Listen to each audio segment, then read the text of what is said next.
وعلى آله وصحبه ومن والاه أما بعد. Alhamdulillah kita bisa berjumpa pada malam hari ini.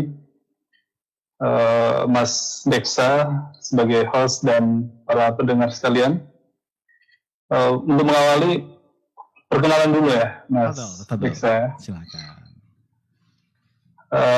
Ana Isyaul Khairi, umur 26 tahun ya. Sudah menikah tapi belum punya anak, sebentar lagi insya Allah. Amin.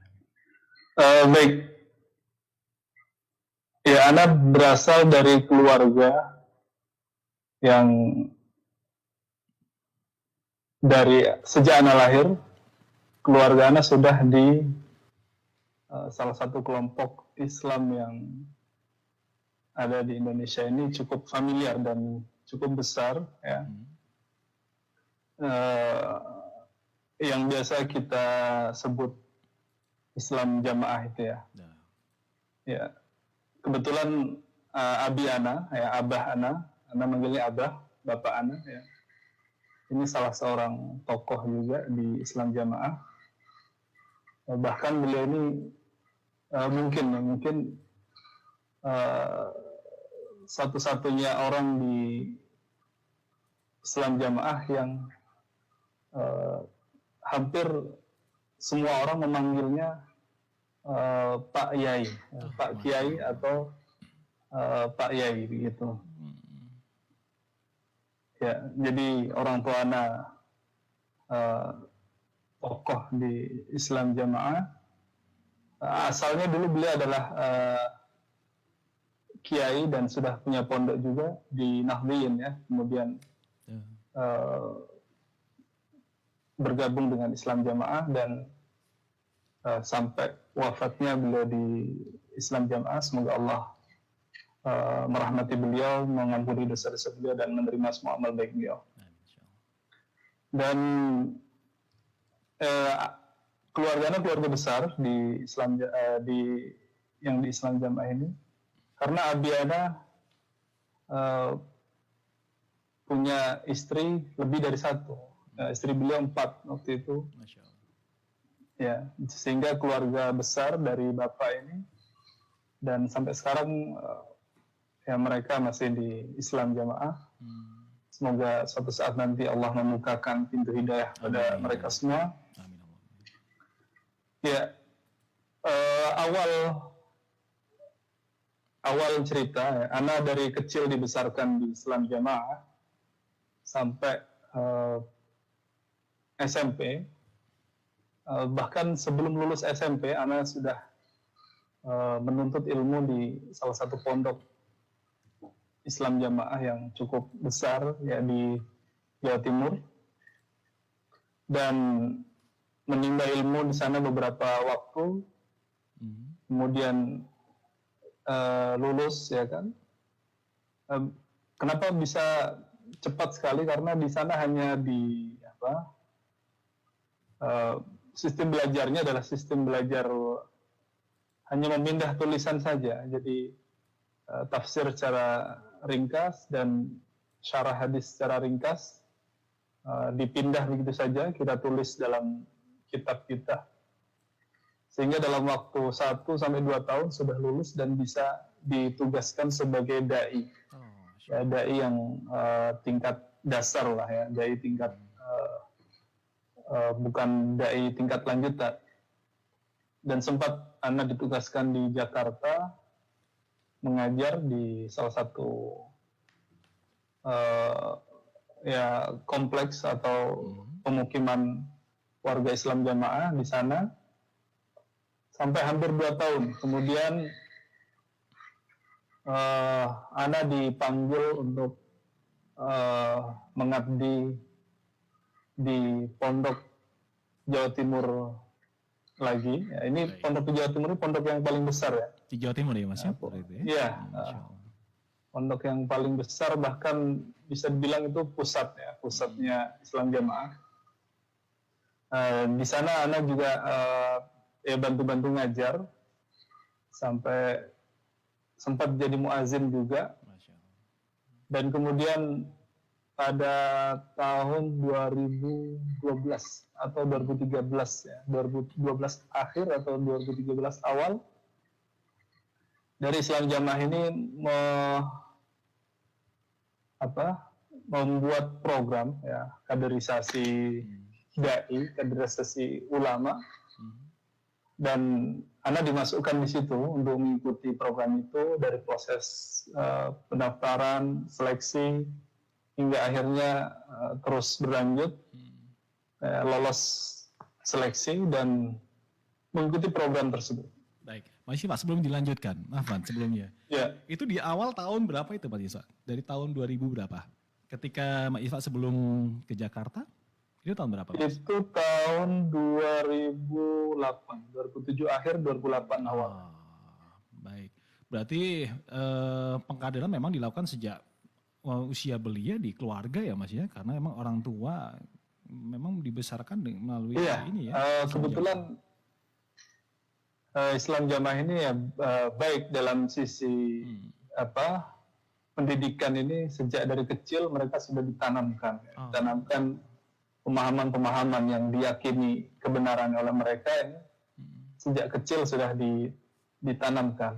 Nah, Masya Allah. Ya, sehingga ya, pendidikan awal di keluarga itu. Ya, baik. Mas Isfa pada waktu itu orang tua berada di Jawa Timur ya posisinya? Iya, di Jawa Timur. Setelah Mas Isfa berangkat ke Jakarta, kemudian kembali ke Jawa Timur, berarti kembali ke rumah begitu ya? Lebih tepatnya di pondok pusatnya Islam Jamaah itu. Di sana orang tua, khususnya Abah di sana punya peranan penting ya di pondok tersebut. Di salah satu pondok besarnya beliau sebagai, kalau tidak salah sebagai pimpinan pondok. Sebagai pimpinan. Iya. Iya. Baik, artinya dari sana, dari pendidikan, sebelum kita masuk ke proses kaderisasi di usia pada waktu tahun berapa Mas? Tahun 2013 ya? Setelah dari Jakarta? Iya. Oke. 2014 kurang lebih ya Mas ya. Nah, sebelumnya masuki itu saya pengen tahu Mas Iva, kalau dari Islam Jamaah itu sendiri, sistem pendidikannya berarti sudah cukup baik ya dari awal SD begitu ya? Sudah mulai ada pendidikan yang secara SD sampai ke atas ya. Apakah terstruktur sedemikian rupa, Mas Iswa? Iya, ya itu diantara yang membuat mereka bisa menanamkan berbagai doktrin ya, pemahaman-pemahaman yang mereka anut yang bertentangan dengan pemahaman para salafus saleh ini ya karena mereka menanamkan sejak dini. Bahkan ada istilah dari mereka ini, pemahaman yang mereka anut ini harus mendarah daging. Gitu ya. Harus mendarah daging? Iya. Bahasa Jawanya embalung sumsum. Gitu ya. Menjadi tulang dan sumsum. Ya.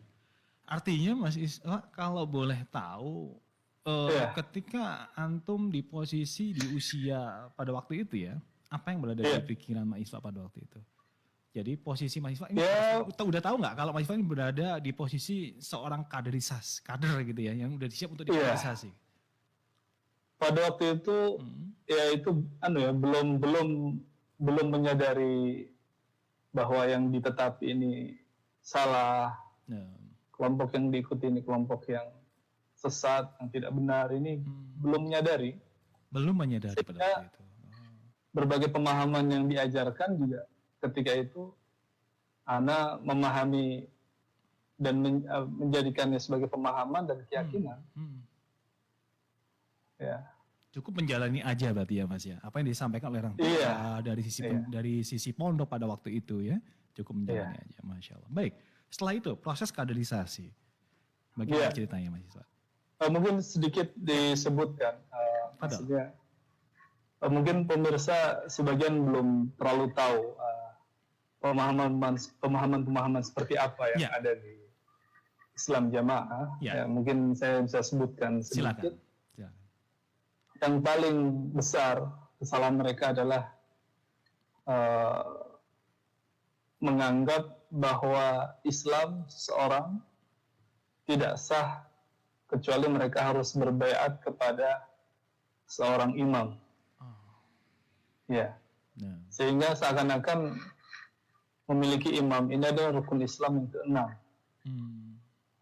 Sehingga mereka mengesampingkan hal-hal yang lain, seperti pentingnya mempelajari tauhid, memahami perkara-perkara akidah secara mendalam. Ini tidak mereka pentingkan, namun mereka pentingkan sebagai akidah mereka adalah berimam, ya, berbaiat pada imam, maka wajib masuk ke dalam surga. Dan konsekuensi dari pemahaman ini sangat besar, ya kan? Dan mereka menganggap bahwa imam yang sah adalah imam mereka. Hanya imam mereka ya, Mas ya? Mereka tidak bilang hanya, tapi kalau di dunia ini mungkin ada imam-imam seperti imam mereka. Tapi kalau di Indonesia hanya imam mereka. Di Indonesia hanya imam mereka. Iya, karena imam yang pertama diangkat imam mereka. Ini klaim versi mereka. Dan imam yang apa? Ya. Dan sentralnya pada waktu itu berada di imam siapa, Mas, pada waktu itu? Di tahun 2000 berapa ya? 2012, 2013 ya.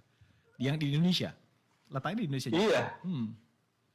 Ya, di Indonesia. Ada sosok figurnya ada di Indonesia ya, Mas ya? Ada. Satu orang ya. Seperti dinasti begitu ya. Jadi yang sampai sekarang masih menjadi imam ini ya keluarga besarnya. Anak dari pendirinya dahulu. Ya. Di tahun 50-an itu ya, Mas ya. 40 atau 50 ya? Ya, kurang lebih segitu ya. Iya. Iya.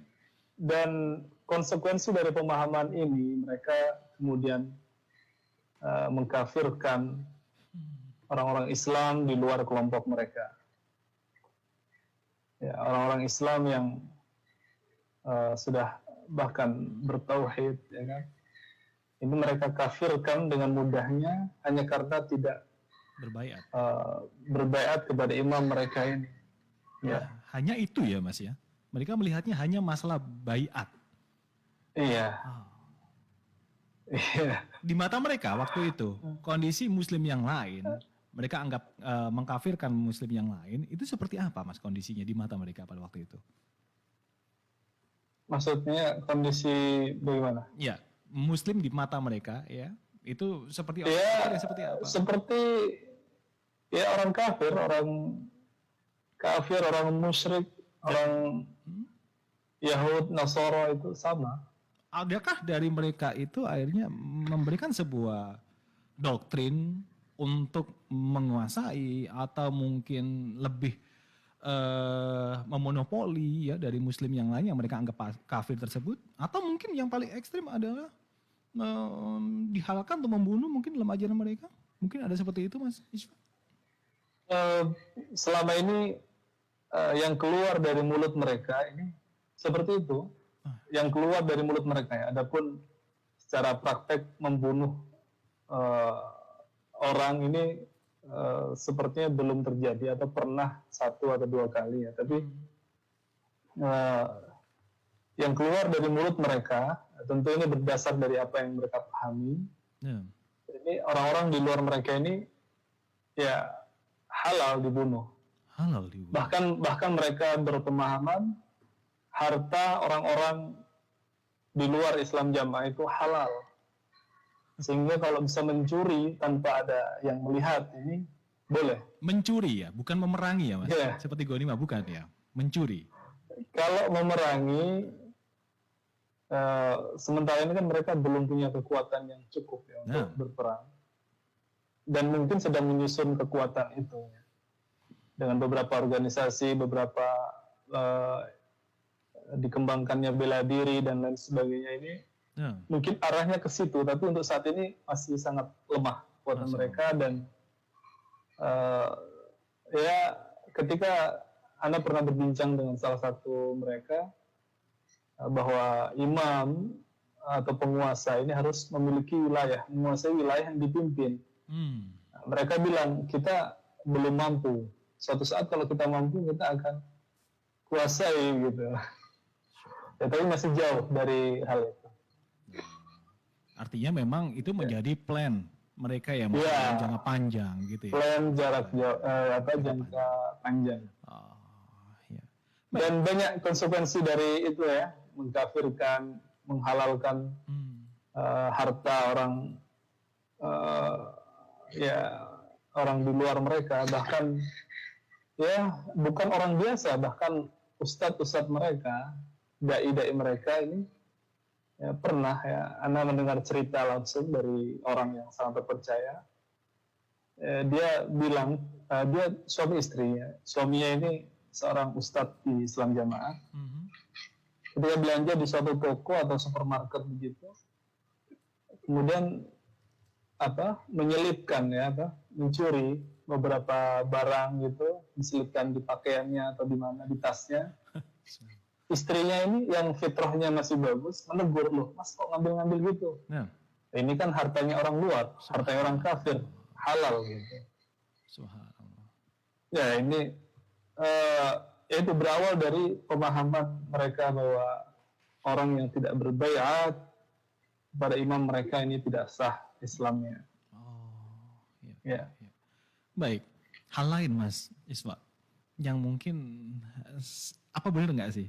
Pernah kita juga mendengar di beberapa daerah, bahkan di tempat kami juga seperti itu ya dulu. Ketika ada yang sholat juga memasuki masjid-masjid mereka, itu sempat dibersihkan kembali ketika orang yang sholat itu yang di luar kelompok mereka itu pulang baru dibersihkan kembali, dipel. Gitu ya. Apa benar itu Mas Iswa? Kenyataannya memang seperti itu ya, ada yang begitu. Kenapa? Ya, menganggap bahwa orang di luarnya ini najis. Ya kan? Mungkin dalilnya ya, innamal musyrikina najasun gitu ya. Orang musyrik itu najis. Bahkan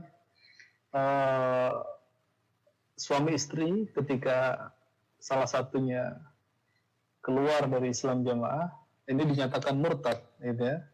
Ini harus dipisahkan.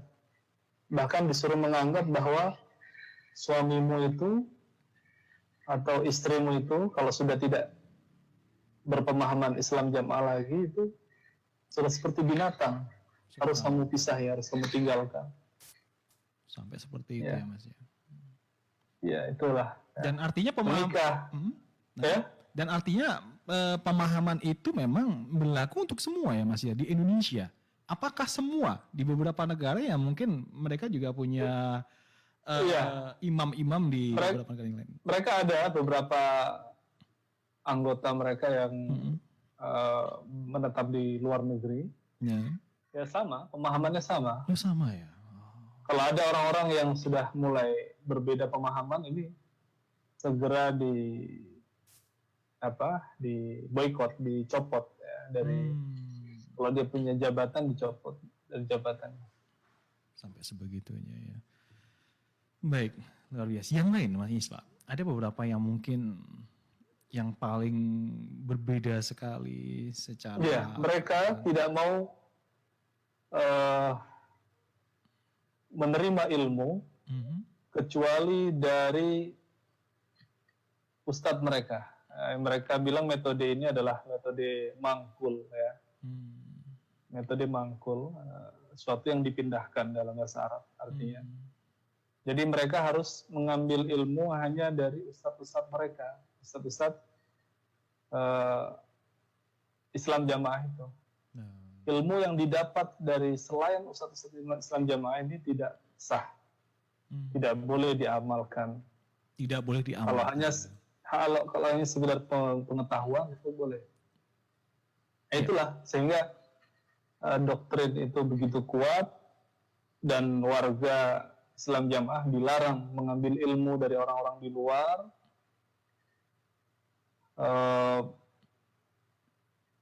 Sehingga mereka kuat dengan doktrin yang ditanamkan itu. Ya. Tidak boleh baca-baca buku Islam, ya, karena nanti bisa mempengaruhi atau merubah pemahaman, gitu, keyakinan mereka. Sampai segitunya. Dan itu diamini oleh jamaahnya tanpa bertanya dan lain. Apakah mereka bisa bertanya begitu Pak Isa kepada pemimpin mereka pada waktu itu? Kenapa tidak boleh membaca seperti ini? Apakah dijelaskan dengan? Oh nggak boleh. ya, jawabannya hanya agar kalian tidak terpengaruh, agar tidak berubah pemahaman kemudian keluar ya murtad gitu.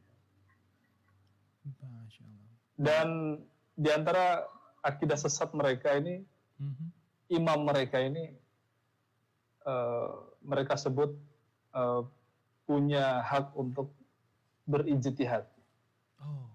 Tapi bukan seperti berijtihadnya para ulama ya. Para ulama yang mujtahid, mereka berijtihad dengan ilmu, menyimpulkan suatu hukum ya dari berbagai dalil yang dikumpulkan. Tapi kalau ijtihadnya imam ini suatu kebijakan yang kemudian dianggap ini mutlak, mengikat, harus diterima, harus diamalkan, seakan-akan itu adalah syariat begitu.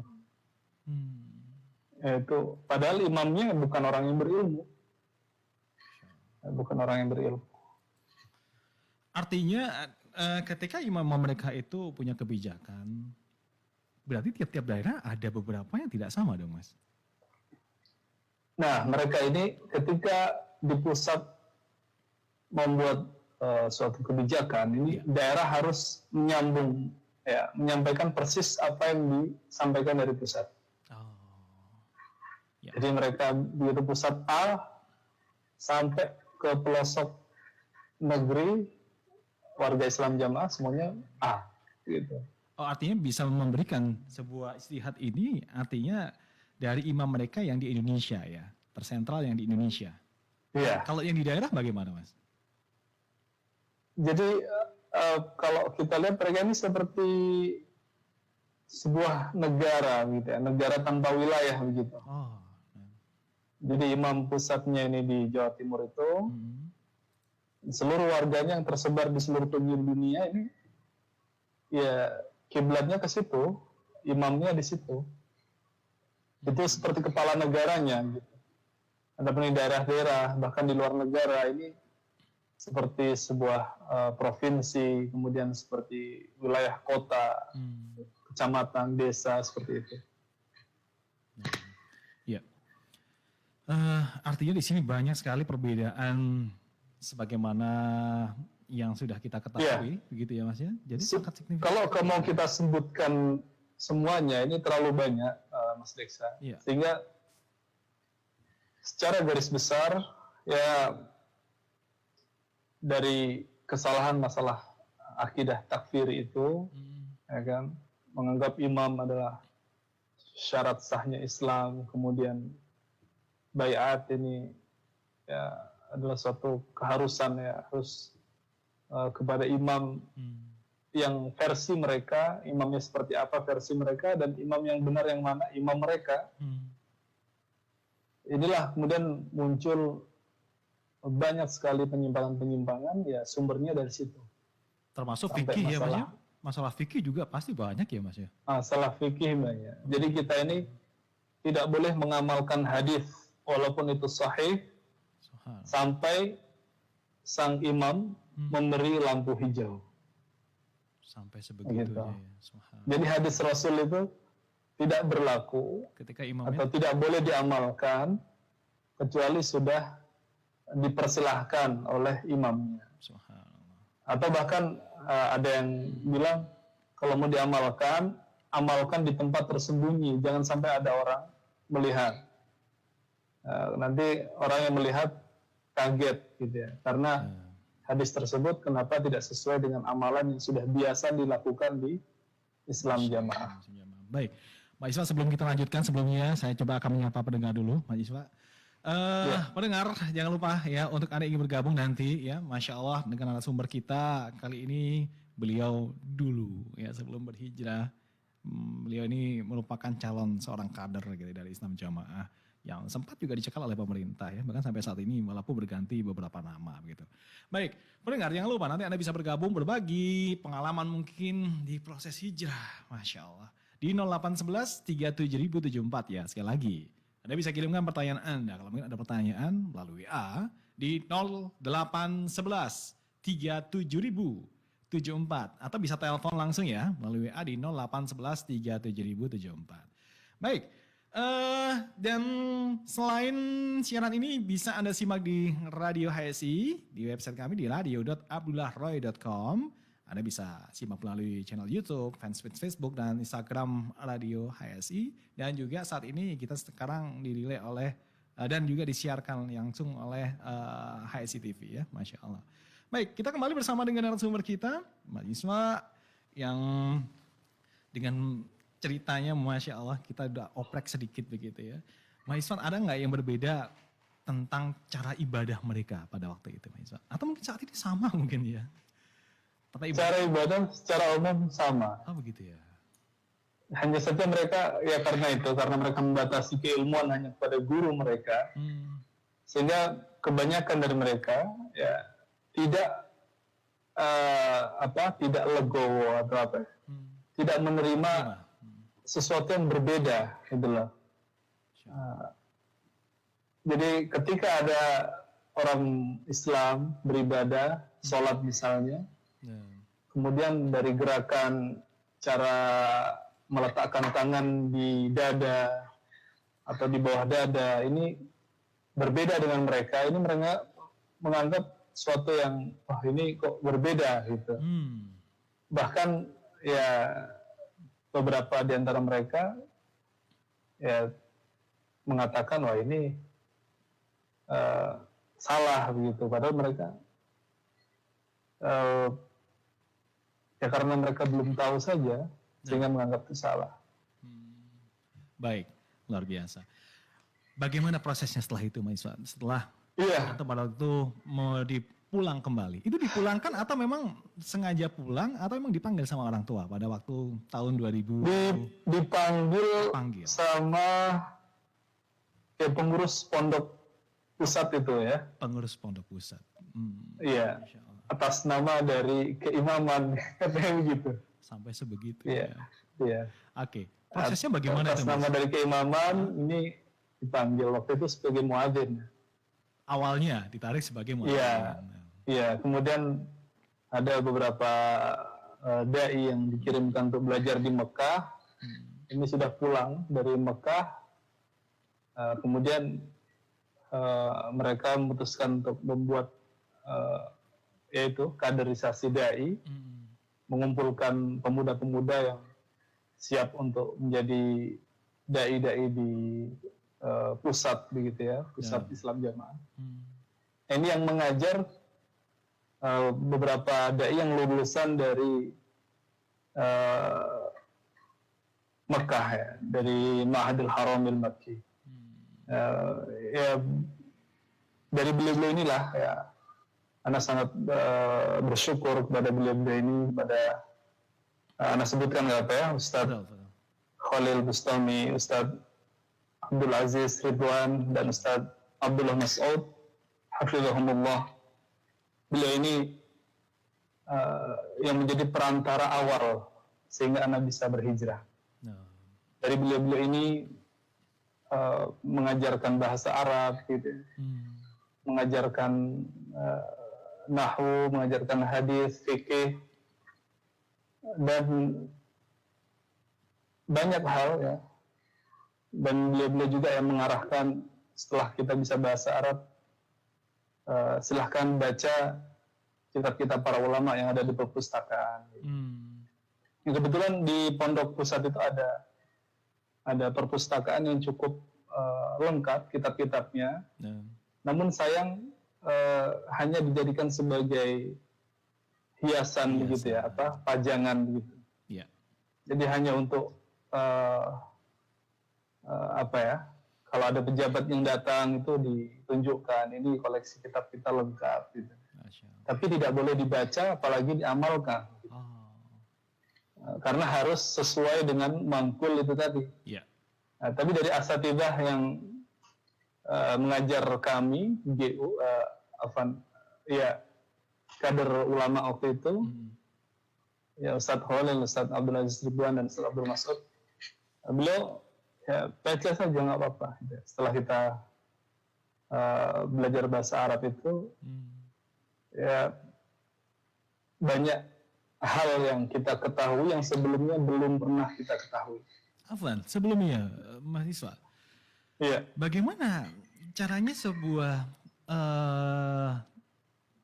organisasi Islam Jamaah yang tadi itu mendatangkan para asatizah ini ya, sedangkan pemahamannya kayaknya berbeda ya. Justru beliau-beliau ini memperbolehkan membacakan kitab-kitab pada antum begitu. Pada waktu itu apa ya? Beliau-beliau ini, Anda nggak tahu ya. Awal beliau-beliau ini dikirim ke Mekah itu untuk mencari sanad kitab-kitab yang hilang, begitu ya. Sanad kitab-kitab yang hilang. Iya, sanad yang hilang. Ya. Jadi dulu pendiri Islam Jamaah itu punya banyak sanad, namun sebagian hilang. Sanad kitab tersebut, nah ini dicari ke Mekah sana. Dan beliau-beliau ini dianggapnya waktu itu oleh imam dan jajarannya itu, dianggapnya pemahamannya tidak berubah. Dianggap hanya wawasannya bertambah, tapi pemahamannya tidak berubah. Dan dulu Islam Jamaah, imamnya dan jajarannya menganggap bahwa Mekah itu masih murni, Mekah Madinah masih murni. Hanya belakangan ini mengatakan sudah tidak murni. Ini wallah alam, penelitian dari mana atau hanya ucapan tanpa dasar. Ya. Sehingga waktu itu masih murni, mereka masih boleh, para asatidzah yang dari Mekah ini masih boleh ngajar. Pada waktu itu. Dan para asatidzah tersebut, ya, guru-guru kami yang sangat kami hormati itu, mengajarkan kepada kami dengan apa ya? Tidak secara langsung. Artinya beliau ini ingin membuka wawasan kita, tapi tidak serta-merta kemudian mengatakan Islam Jamaah ini salah, di sini kesalahannya, di sini penyimpangannya, tidak. Tapi yaitu mengajarkan kita bahasa Arab, mengarahkan kita untuk banyak membaca kitab para ulama, sehingga dengan sendirinya kita mengetahui. Dan kadang-kadang beliau ini menyampaikan secara tersirat, sehingga bagi yang kritis ya bisa memahami apa yang beliau sampaikan, bahwa di Islam Jamaah ini banyak hal-hal yang tidak sesuai dengan syariat. Masya Allah. Berapa lama Mas pada waktu itu? Mahasiswa banyak berinteraksi dengan beliau. Kurang lebih 5 tahun ya, 4 tahun setengah atau bahkan 5 tahun. Ya. Masya Allah. Tentu banyak pertanyaan di benak antum pada waktu itu. Ingat nggak? Apa ada salah satu yang mungkin sangat mengganjal sekali bahkan ditanyakan kepada beliau-beliau ini? Pada waktu itu dari masalah fikih ya awalnya. Dari masalah fikih ini, ketika kita tanyakan hal-hal tentang fikih, ini berbeda dengan apa yang diamalkan di LDI. Saya ingat betul waktu itu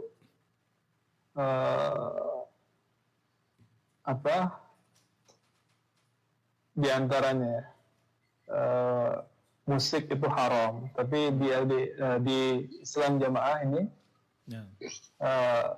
bukan haram, tapi lahan begitu saja, sesuatu yang tidak bermanfaat tapi tidak berdosa. Kemudian seperti berdoa setelah salat wajib, salat 5 waktu, itu tidak disyariatkan mengangkat tangan untuk berdoa, begitu kan? Namun di Islam Jamaah ini justru kalau tidak mengangkat tangan, ini sesuatu yang aneh. Saya ingat betul waktu itu, saya dan teman-teman ini dipaksa untuk berdoa mengangkat tangan. Dipaksa sampai ya Mas? Setelah sholat, iya. Jadi kalau setelah sholat, ini kita terlihat tidak mengangkat tangan, ini langsung dipanggil dan ya, diceramahin begitu. Padahal itu tidak ada dalilnya, tidak ada. Ya dari situlah hal kecil yang mengganjal, kemudian kita baca-baca ke hal yang lain, bahkan masalah fikih, masalah akidah, masalah imamah, ya, bai'ah. Ini kita baca, ternyata masalah imamah juga mereka tidak sesuai, tidak hanya masalah fikih. Gitu. Ya alhamdulillah dari situlah Allah membukakan ya tabir kesesatan yang ada di Islam Jamaah ini sehingga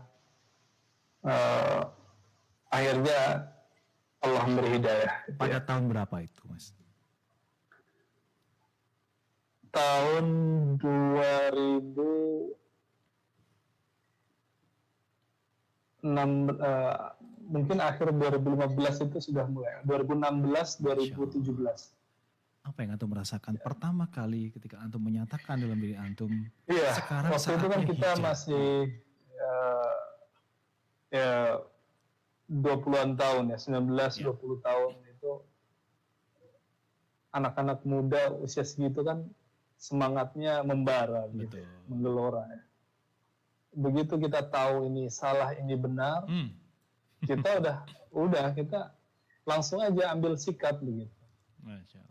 Waktu itu Ana dan beberapa teman-teman, ya sudah kita ambil sikap, kita keluar saja gitu dari Islam Jamaah ini.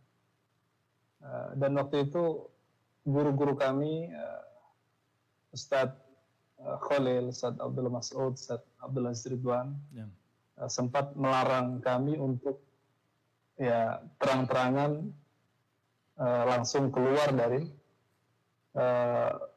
Islam Jamaah. Karena beliau-beliau ini sebenarnya sudah menyiapkan program bagaimana mendakwahi atau menggiring ya Islam Jamaah ini pada arah yang lebih baik dalam jangka panjang begitu. Namun kita yang waktu itu masih muda dan kita nggak mau terus-terusan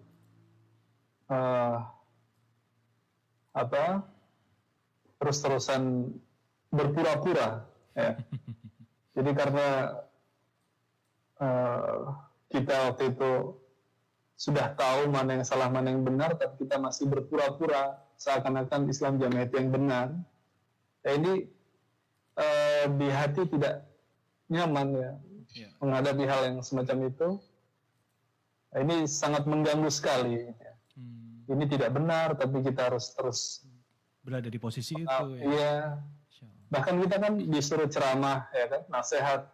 Ya. Ini juga harus menyuarakan doktrin mereka, gitu loh. Sampai akhir-akhir sebelum Ana keluar dari Islam Jamaah itu, ketika diberi kesempatan untuk ceramah, saya atur bahasa saya itu seakan-akan membenarkan mereka, tapi sebenarnya tidak. Gitu. Seakan-akan membenarkan mereka, tapi tidak. Jadi Ana buat bahasa yang ambigu. Jadi kita harus begitu terus. Kalau kita bertahan di dalam, kita harus terus bersandiwara, terus. Oleh karena itulah, meskipun guru-guru kami sudah meminta kami untuk tidak keluar waktu itu, tapi dengan setelah beristikharah dan meminta pertimbangan kepada beberapa asatidzah yang lain, akhirnya kami tetap keluar. Yaitu sikap keluar kami perlu Ana tegaskan di sini bukan karena kami tidak hormat atau tidak menghargai guru-guru kami yang telah mengajarkan banyak hal kepada kami tersebut. Bukan karena kami tidak menghargai mereka, tidak menghormat mereka, tapi ketika itu sikap yang paling benar yang kami yakini adalah memang harus keluar, gitu ya. Dan mungkin ini bisa menjadi peringatan buat kita semua bahwa ketika kita belajar pada seorang guru, maka penghormatan kepada seorang guru tidak harus dengan taklid kepada mereka. Artinya ketika kita menghormati guru kita, namun ketika ada hal yang kita rasa itu lebih baik dan tidak hanya berdasarkan pada pemikiran kita sendiri, juga kita tanyakan pada ustadz atau guru-guru kita yang lain, dan mereka juga memberi saran yang lebih masuk akal gitu ya dengan hujah-hujahnya, ini boleh kita menyelisih pendapat mereka dengan tanpa mengurangi rasa hormat pada mereka. Baik. Jadi ketika itu guru-guru kami melarang kami untuk keluar, tapi dengan penuh ya dengan rasa yang berat ya, kami akhirnya tetap harus keluar. Berapa orang pada waktu itu, Mas? Awal waktu itu ada 4 orang ya. 4 orang? Ya sebenarnya 5, namun yang satu ternyata ya batal sehingga 4 orang awal itu. Jadi di akhir tahun 2017 kami cari-cari nomor asatidzah, beberapa asatidzah yang cukup terkenal di sosial media ketika itu. Berusaha kita hubungi, tapi yang merespon dan memberi balasan ketika itu Ustadz Abdul Harai. Masya Allah. Hafizahullah Ta'ala. Ya. Apa yang Antum tanyakan pada waktu itu kepada beliau? Iya, ketika itu Ustadz kami dari Islam Jamaah. Kenapa kami menghubungi Ustadz Abdul Harai? Karena kebetulan disertasi beliau ketika itu adalah tentang Islam Jamaah juga. Masya Allah. Ya. Jadi karya ilmiah S3 beliau ini di pembahasan pemaparan dan bantahan terhadap Islam Jamaah. Sehingga wah beliau ini pasti udah tahu betul tentang Islam Jamaah. Gitu ya. Sehingga kita hubungi beliau, Ustadz kami dari Islam Jamaah dan kami ingin belajar gitu. Berempat waktu itu, Mas? Iya. Masya Allah. Bagaimana respon dari beliau pada waktu itu? Apa yang disampaikan? Oh, saya ingat beliau ya chat waktu itu melalui WhatsApp. Insya Allah mudah ya, sahal insya Allah. Nanti akhir tahun, awal tahun 2018 ada program mulazamah di Pandeglang. Antum semuanya ikut begitu. Masya Allah. Jadi 2017 akhir beliau pulang dari Madinah. 2018 awal ada program mulazamah. Nah kita langsung berangkat waktu itu ya dari Pondok Islam Jamaah langsung ke Pandeglang. Baik, sebelum kita mengupas apa yang Antum lakukan di Pandeglang, Mbak Isa, kita beri dulu sebentar ya. Tapi sebelumnya kami informasikan untuk para pendengar semuanya dimanapun Anda berada, Masya Allah. Ini perjalanan dari seorang narasumber kita yang Masya Allah ini luar biasa. Baik, kita insya Allah bisa banyak mengambil ibroh dari apa yang beliau sampaikan. Baik, sebelumnya pendengar jangan lupa ya, untuk yang ingin bergabung silakan, ingin bertanya, kirimkan pertanyaan Anda di 0811 37074. Sekali lagi di 0811 37074. Bisa kirim pertanyaan melalui WA atau langsung telepon ya. Tapi sebelumnya kita coba dengerin dulu yang satu ini. Satu murotal untuk Anda dan kita akan kembali bersama dengan Radio HSI.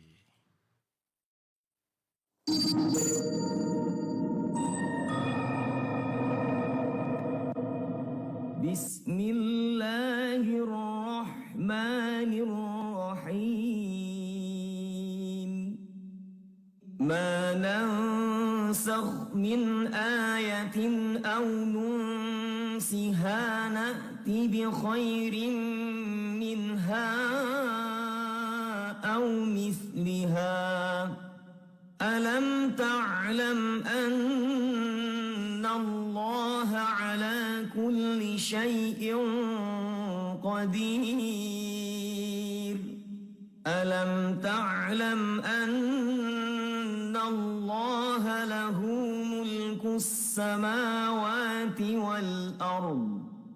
Wa ma lakum min dunillahi min waliyyin wala nasir. Am turiduna an tas'alu rasulakum kama su'ila Musa min qabl. وَمَنْ يَتَبَدَّلِ الْكُفْرَ بِالْإِيمَانِ فَقَدْ ضَلَّ سَوَاءَ السَّبِيلِ. وَدَّ كَثِيرٌ مِّنْ أَهْلِ الْكِتَابِ لَوْ يَرُدُّونَكُمْ مِنْ بعد إيمانكم كفارا حسدا من عند أنفسهم من بعد ما تبين لهم الحق. Baik, kembali bersama dengan Radio HSI, para pendengar semuanya di mana Anda berada, Masya Allah ya.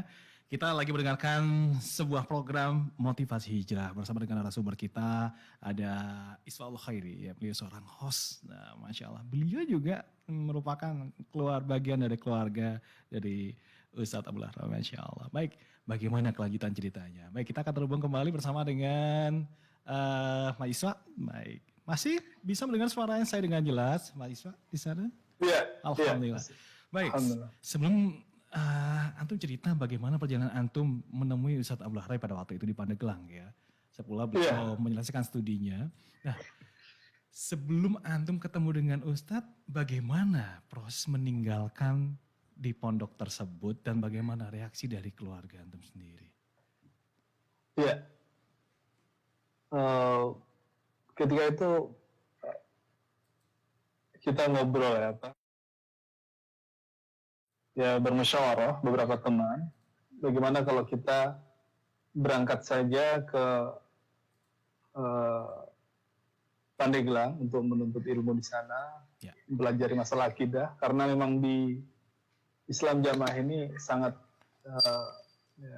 minim sekali pengetahuan masalah akidahnya. Iya. Sehingga dari situ kita akhirnya memutuskan untuk berangkat. Dan ya ketika itu bahkan kita tidak tidak pamit begitu ya. Ya karena ketika kita pamit ini dilarang untuk berangkat gitu. Sehingga kita tanpa pamit waktu itu pagi-pagi teman-teman sedang olahraga gitu ya. Kita keluar dan sampai akhirnya berangkat. Barang-barangnya bagaimana, Mas? Kita bawa barang seadanya. Jadi kita waktu itu sudah siap. Seandainya kita ya dengan bekal seadanya. Bahkan waktu itu saya tidak punya uang sama sekali ya. Hanya uang untuk tiket itu saja. Tapi insya Allah nanti Allah beri pertolongan gitulah. Ya sudah, kita berangkat dengan barang seadanya, satu koper.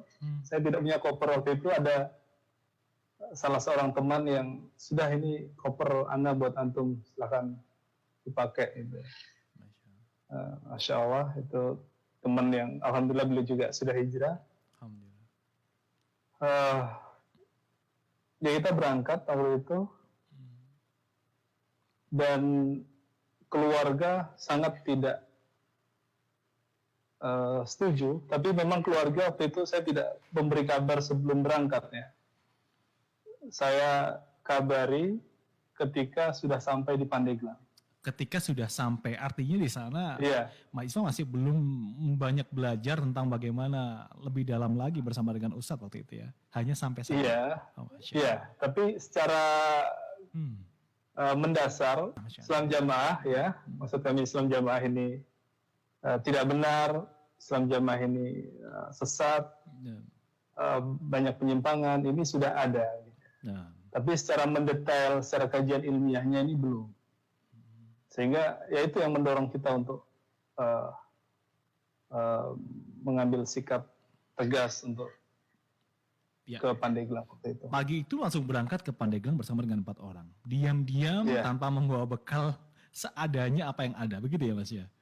Iya. Masya Allah. Akhirnya Mas, ketika di Pandeglang, ini masih belum proses, antum belum menghubungi orang tua ya? Belum. Oke. Saya ingat waktu itu salah satu teman kita ini bahkan masih pengantin baru. Yang salah satu teman? Pengantin baru. Salah satu ya. Dari 4. Kita berempat, 3 orang ini masih lajang. Ya. 1 ini baru menikah 2 atau 3 minggu begitu. Anak kira beliau tidak serius mau ikut Pandeglang. Ternyata serius. Istrinya juga dari Islam Jamaah? Iya. Masya Allah. Bahkan beliau rela meninggalkan istrinya untuk sementara waktu. Ke Pandeglang dulu, baru kemudian setelah beberapa bulan bisa menjemput istrinya ikut ke sana. Masya Allah. Baik. Ya, alhamdulillah dari Anas sendiri, beberapa teman-teman ini eh, meskipun keluarga tidak ada yang mendukung, tidak ada yang setuju dengan pergerakan kami waktu itu, bahkan ibu itu kalau menelpon ya nangis-nangis itu, anak juga bingung, juga Pada waktu itu ya, sedih Mas ya? juga. Pada waktu itu ya. Iya, Antum artinya menelpon pertama pada waktu itu di mana, Mas? Di Pandeglang. di Pandeglang. Di Pandeglang. Dan waktu itu langsung orang tua nangis, ya kan? Antum apa yang antum sampaikan pada orang tua pada waktu itu? Itu pertimbangan ibu itu juga pertimbangan paling berat ketika Anda sebelum memutuskan untuk berangkat ke Pandeglang itu. Dalam hal Karena Anda khawatir nanti ibu kenapa-kenapa gitu. Karena saking kaget, shocknya, kemudian sakit dan lain sebagainya. Ya. Namun beberapa asatidzah menasehati, kita doakan saja insya Allah Allah menjaga ibu kita, Allah yang melindungi dari hal-hal yang tidak kita inginkan. Jadi anak ya Allah ini anak karena Allah begitu ya, karena engkau melakukan hal ini dan jagalah ibu saya. Gitu. Mahasiswa apa yang dan antum waktu itu ya. ibu sempat sakit juga ya, sempat ya mungkin karena sedihnya itu. Kenapa sedih? Ya karena ketika seseorang keluar dari Islam jamaah, ini dianggapnya telah keluar dari Islam ya. Dianggapnya murtad, kafir. Sehingga bisa dibayangkan betapa sedihnya orang tua ketika anaknya murtad ya. Begitu ya. Nah, Versi mereka ya. Ini salah satu dampak dari penyimpangan akidahnya Islam jamaah tersebut. Nah.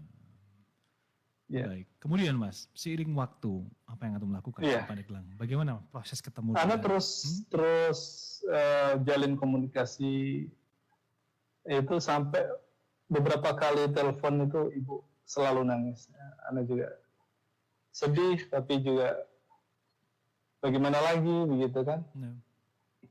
Ya terus Anda berdoa, terus Anda jalin komunikasi yang baik sampai akhirnya ya sekarang alhamdulillah sudah bisa komunikasi dengan baik, dengan normal. Masya Allah. Dan banyak cerita dari teman-teman yang lain bahkan diusir oleh orang tuanya, sudah tidak dianggap lagi sebagai anak, bahkan ya karena hijrah itu ya dianggap sudah bukan anaknya lagi. Bahkan ada orang tua yang menggambarkan antara dia dengan anaknya ini seperti Nabi Nuh dengan Kan'an. Ya, bapaknya bilang ke dia, nak karena kamu keluar dari Islam jamaah, kamu ini seperti Kan'an, bapak ini Nabi Nuh. Gitu. Dan ada teman juga dipisahkan dari istrinya, dipisahkan dari keluarganya. Ada juga yang kemarin barusan telepon, menikah, kemudian dipisahkan. Ya. Menikah, kemudian dipisahkan? Iya. Penyebabnya? Baru beberapa hari, 3 hari kemudian dipisahkan. Bahkan kalau bapak ini cerita, memang pernikahan itu didesain untuk mempermalukan beliau. Jadi beliau ini sudah terindikasi akan keluar dari Islam jamaah, tapi belum terus terang. Nah, ini oleh beberapa pengurus ya Islam jamaah itu dicarikan jodoh, kebetulan dia Buddha ya, dicarikan jodoh, dinikahkan, namun baru 2 atau 3 hari kemudian dipisahkan untuk mempermalukan beliau. Ya itu berbagai hal yang kita jumpai bersumber dari kesesatan yang pertama itu. Baik, mahasiswa, bagaimana proses antum ketika pertama kali bertemu dengan Ustadz Abdullah Roy? Dan sampai perjalanan antum sekarang, Masya Allah, antum bagian dari keluarga besar dari Ustadz Abdullah Roy, Masya Allah. Bagaimana ceritanya, Mas? Dan bagaimana nikmatnya ketika antum benar-benar menikmati indahnya sunnah? Fadhal. Alhamdulillah, ya dengan kita belajar ya di luar Islam jamaah, kita tahu betapa dunia keilmuan Islam itu sangatlah luas. Dulu ketika kita di Islam Jamaah, ini menganggap bahwa ilmu itu ya sempit, gitu, tidak seluas yang kita ketahui sekarang. Ilmu itu hanya ya, yang dimangkulkan, yang diajarkan dalam Islam Jamaah itu saja. Ya, yang selain itu bukan ilmu, gitu. Namun ternyata ya setelah kita belajar, nah ini betapa luasnya ilmu, betapa banyak dalamnya lautan ilmu, sehingga dengan ilmu tersebut kita bisa lebih dekat kepada Allah, kita bisa lebih mantap dalam beribadah karena bisa sesuai dengan sunnah apa yang kita kerjakan. Ya, sungguh kenikmatan yang luar biasa. Ya. Pada waktu itu belajar bersama dengan Ustadz Abdullah Roy. Kalau mulazamah dengan Ustadz Abdullah Roy sampai sekarang masih berlanjut ya. Sampai sekarang di Jember. Waktu itu kalau di Pandeglang kurang lebih 6 atau 7 bulan. 6 sampai 7 bulan di Pandeglang. Iya. Kemudian Mas, proses akhirnya menikah. Itu tahun berapa? Insya Allah. Anas sempat ya sangat di luar dugaan ya. Ketika itu. Tidak menyangka, tidak pernah mengira ternyata bisa berjodoh dengan putri beliau. Kita bisa belajar kepada beliau, dapat ilmunya beliau, bisa menimba ilmu, duduk di majelis beliau secara langsung, ini sudah karunia yang sangat luar biasa gitu ya. Dulu hanya melihat beliau dari televisi, dari YouTube, hanya mendengar kabar bahwa beliau ini baru lulus S3 dari Madinah. Ini membayangkan bertemu saja ini sudah Masya Allah, ya. Nikmat yang luar biasa. Namun ternyata Allah memberi lebih dari itu. Tidak hanya belajar kepada beliau, bahkan menjadi bagian keluarga beliau, bisa ya Allah takdirkan menjadi menantu beliau. Itu tahun berapa Mas Isfa?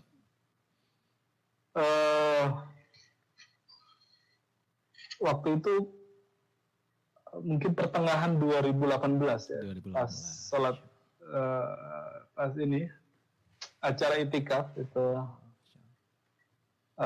awalnya paman atau kakak iparnya beliau, kakak iparnya Ustadz Abdul Hora, yaitu Ustadz Fakhruddin. Ini beliau yang menawarkan gitu ya. Beliau yang menawarkan. Waktu itu Ana juga agak minder, masa iya sih gitu kan. Tapi Ustadz Fakhruddin udahlah, nggak usah minder, insya Allah gitu ya, istikharah saja, insya Allah nanti dicoba dilanjutkan begitu. Dan kemudian pernikahan dilangsungkan di bulan Desember ya. Masya Allah. Alhamdulillah. Ya, Ana sempat melihat YouTube-nya loh kapan hari itu, sampai Ana tertidur sampai jam berapa? Jam 2, Masya Allah. Pernikahan betul. Masya Allah.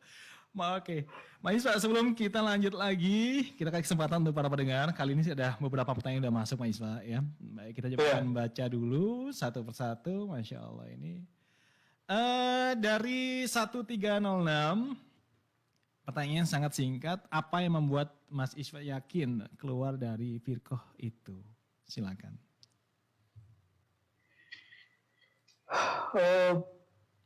Karena jelasnya kesesatan mereka. Jadi bagi orang yang sudah belajar sunnah, syubhat-syubhat yang dilontarkan, yang diajarkan oleh Islam Jamaah ini syubhat yang sangat lemah. Ya, syubhat yang sangat lemah. Dan hal itu juga yang disampaikan oleh guru kami, Ustadz Abdullah Mas'ud. Hafizahullah Ta'ala, ketika beliau waktu itu masih berusaha untuk dakwah di dalam internal Islam Jamaah. Ketika kita tanyakan ke beliau, Ustaz, kalau kita bertahan di dalam, khawatirnya kita terkena syubhat sehingga memahami kesalahan ini sebuah kebenaran. Ya. Beliau jawab, itu suatu yang sangat jauh dari kemungkinan. Karena syubhatnya Islam jamaah tentang imamah, bai'ah, takfiri, ini syubhat yang sangat lemah.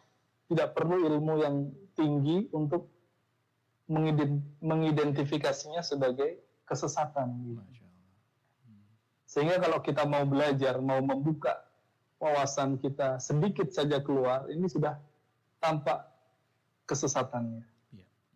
Ya, itulah yang membuat kita mantap untuk keluar. Baik. Pertanyaan yang lain dari 4343 dari hamba Allah. Assalamualaikum. Waalaikumsalam. Izin bertanya, apakah motivasi dari pembentukan Islam Jamaah itu sendiri? Wallahu alam ya. Anda tidak tahu.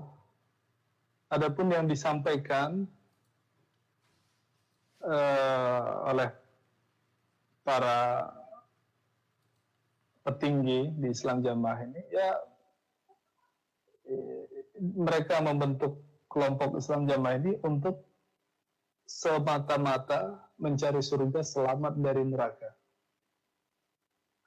Namun banyak hal yang mengindikasikan bahwa pembentukan Islam Jamaah ini tidak hanya urusan agama, tapi di sana ada politik, di sana ada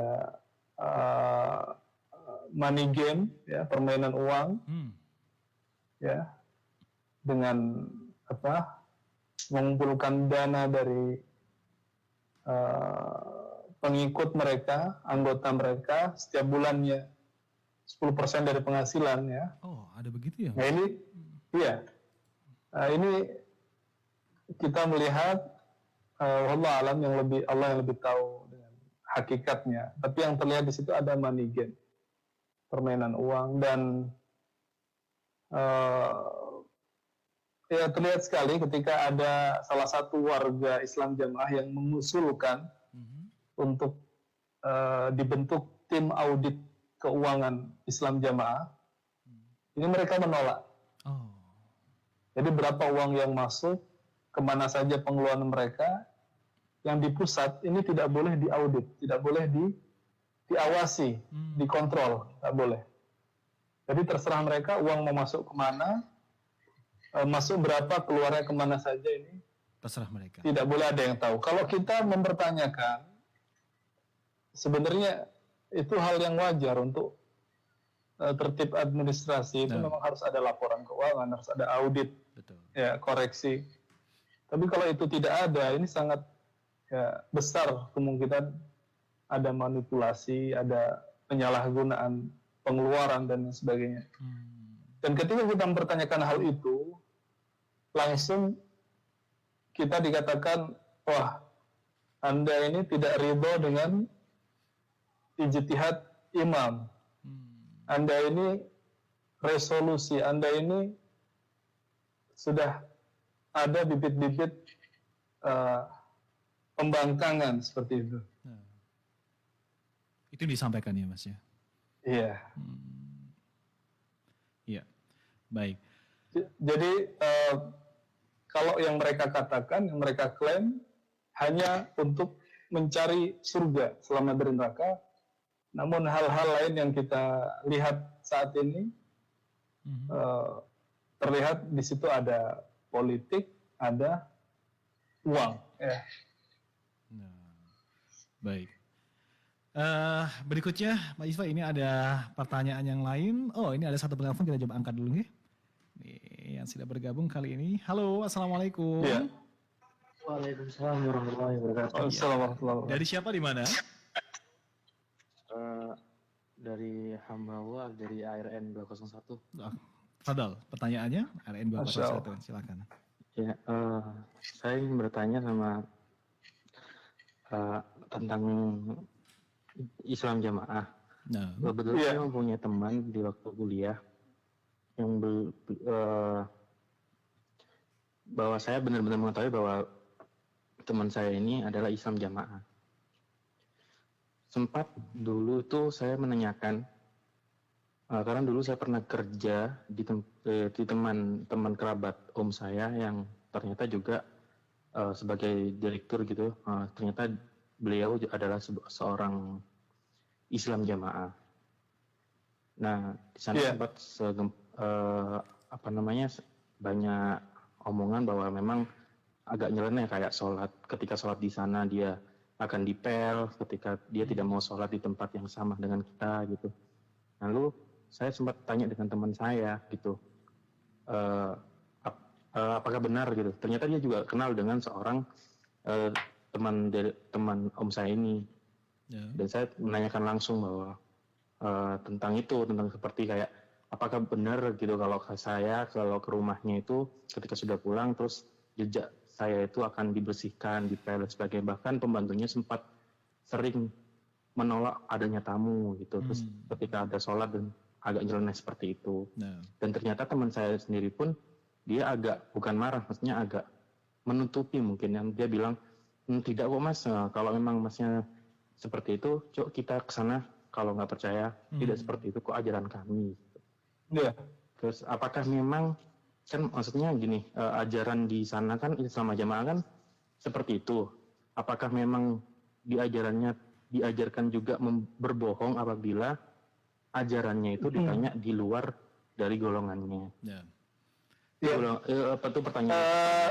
Untuk yang kedua, saya sangat Masya Allah tersalut dengan hijrahnya Ustadz, bahwa ketika mendengar bahwa ayahnya salah satu pimpinan dari Islam Jamaah, saya nggak tahu apakah itu pimpinan dari kerajaan yang dari imam itu atau pimpinan yang mana. Lalu juga maksudnya itu sampai nggak punya uang terus berangkat yang dituju oleh Ustadz Abdullah Roy Hafizahullah. Itu jalan hijrahnya itu gimana sih? Apakah benar-benar jalan hijrahnya seperti para sahabat yang dari Mekah ke Madinah yang tidak punya uang dan hanya menumpang gitu? Karena sekarang banyak kan, termasuk saya juga, untuk hijrah total itu bahkan dalam pikiran oke gitu, maksudnya berani, tapi pasti ada pikiran 2 kali 3 kali gitu. Saya ingin menanyakan itu sih. Baik, saat lagi jawabannya bisa ditanya. Saya. Baik, mau ditunggu jawabannya. Saya khair atas jawabannya. Assalamualaikum warahmatullahi wabarakatuh. Waalaikumsalam warahmatullahi wabarakatuh. Kita jawab dulu ya Mas Iswa ya. Iya. Kita jawab dulu. Pertanyaan dari hamba Allah ya. Yang pertama, apakah ada ajaran untuk berbohong di dalam Islam Jamaah? Ada, begitu ya. Namun mereka tidak mengatakannya sebagai kebohongan, tapi mereka mengatakan sebagai, ada beberapa istilah ya, ada yang menyebutnya budi luhur, ada yang menyebutnya bitonah. Ya, itu artinya mereka punya imam. Namun ketika ada orang luar Islam Jamaah menanyakan apakah kamu punya imam, kita tidak punya imam. Gitu. Apakah kalau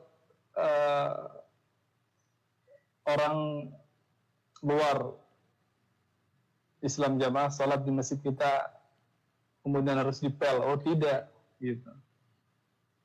Dan banyak hal, apakah kamu mengkafirkan orang lain di luar kelompokmu? Tidak. Padahal kenyataannya iya. Yaitu mereka menganggapnya sesuatu yang diperbolehkan, sesuatu yang dibenarkan ya. Berbohong dalam hal-hal yang mereka anggap orang lain belum saatnya mengetahui hal itu. Padahal kalau itu kebenaran, kenapa kita harus menyembunyikannya? Dan salah satu pesan dari Omar bin Abdul Aziz ya, kalau kalian melihat suatu kaum berbisik-bisik tentang perkara agama mereka, menyembunyikan atau menutupi dari orang-orang lain, ketahuilah mereka sedang membuat atau ya menyusun sebuah kesesatan, membangun sebuah kesesatan. Kalau ada orang ngomong-ngomong masalah agama tapi eksklusif, ini perkara agama, kamu ini perkara khusus untuk orang-orang tertentu, kamu nggak boleh dengar. Nah, Nah, ini kalau sudah levelnya, kalau kamu sudah beat, baru kamu boleh ikut kajian di sini. Nah ini kalau kita melihat dari perkataan salaf, hal tersebut pasti adalah kesesatan. Kemudian yang kedua tadi, proses hijrah. bagaimana dengan kondisi yang sulit, Ya. tetap berani atau nekat untuk hijrah gitu ya. Masya Sabda Rasulullah SAW waktu itu, kami ingat sabda beliau ya, man taraka syai'an billah awadahu Allahu khairan minhu. Atau kama qala. Siapa yang meninggalkan sesuatu karena Allah, yakinlah bahwa Allah akan memberi ganti yang lebih baik daripada apa yang ditinggalkan. Ya, dan terlihat dari teman-teman yang sudah hijrah, ketika mereka hijrah, ini walaupun waktu itu kita sudah siap dengan kondisi yang berat, namun pada kenyataannya Allah memberikan sesuatu yang mudah, Allah memberikan sesuatu yang tidak berat, sesuatu yang bahkan seperti yang Anda ceritakan tadi, kita hanya berharap belajar, ternyata kita bisa belajar, kita diberi rezeki oleh Allah, bisa menikah, ya kan, bisa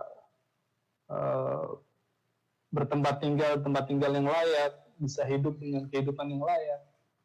Itu semua ya, sebagai ganti dari apa yang kita tinggalkan tersebut, Allah akan memberi ganti yang lebih baik. Seandainya kebaikan-kebaikan dunia kita tidak dapatkan, maka